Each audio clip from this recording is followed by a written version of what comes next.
বিচিত্র বাংলাদেশ আসলে অত্যন্ত সৌহার্দ্য এবং শান্তিপূর্ণ পরিবেশে আমাদের এই নওগাঁর ভোট কেন্দ্রটি আর মাত্র 15 মিনিটই আছে। কি এক সুন্দর পরিবেশে নারী এবং পুরুষরা সবাই শান্তিপূর্ণভাবে ভোটগুলো দিয়েছে। যার কারণ দেখুন, বিগত ফ্যাসিস্ট আমলে সরকারেরা বিশেষ করে যারা তরুণ প্রজন্ম তারা কিন্তু ভোট দিতে পারেনি। আজকে তাদের উৎসাহ এবং উদ্দীপনা দেখে সত্যি আমি হতবাক।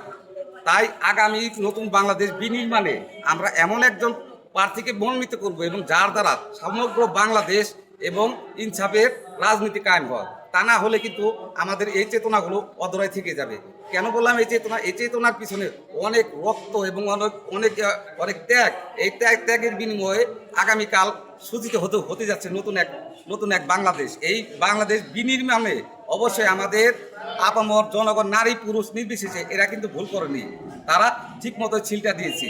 তো যাই হোক, সবার প্রতি আমার একটা অনুরোধ থাকবে, বিশেষ করে সারা বাংলাদেশে যারা বিশেষ করে পরাজিত প্রার্থীরা এই পরাজয়টা যেন সুন্দর মতো মেনে নেয় এবং নতুন বাংলাদেশের সৌহার্দ্যপূর্ণ সহযোগিতা যে নির্বাচিত হবেন তাদের সহযোগিতার হাত বাড়িয়ে দেবেন। কেননা এতে হলে আমাদের বাংলাদেশ আরও বিনির্মাণের সুন্দর হবে এবং সবার সাথে একটা ভ্রাতৃত্ববোধ বজায় থাকবে।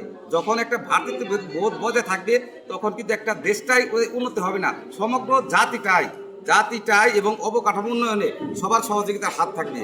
তো পরিশেষে এটুকুই বলবো, তো যারাই বিজয়ী হয়ে আসবেন সবাইকে আমার পক্ষ থেকে লাল গোলাপ শুভেচ্ছা জানাচ্ছি এবং আগামী বাংলাদেশ বিনির্মাণে আপনাদের কাছে একটি অনুরোধ যে একজন রিক্সা চালক, একজন দিনমজুর হোক, তার সাথে যেন সেই সম অধিকারটা বজায় থাকে।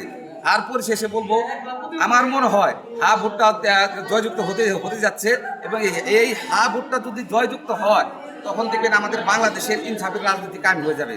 ধন্যবাদ সকলকে। আসসালামু আলাইকুম।